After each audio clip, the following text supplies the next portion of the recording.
কলিযুগৰ 500 বছৰৰ বনবাস খতম কৰি আজি ৰাম জন্মভূমিত পুনৰ এবাৰ চাকি জ্বলিব, পুনৰ এবাৰ ৰাম আহিব।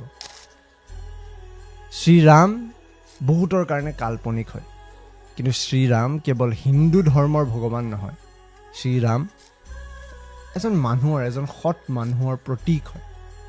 ৭,০০০ বছৰ পুৰণা ইতিহাস আজি পুনৰ সকলোৱে মনত কৰিছে।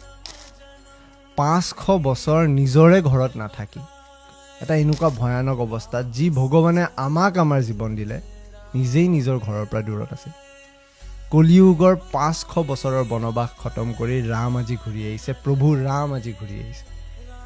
যি ধৰণে ত্ৰেতযুগত বনবাস খতম কৰাৰ পিছত অযোধ্যাত এটা সোণালী বৰ্ষ আহিছিল, এটা সোণালী ধৰণ আহিছিল।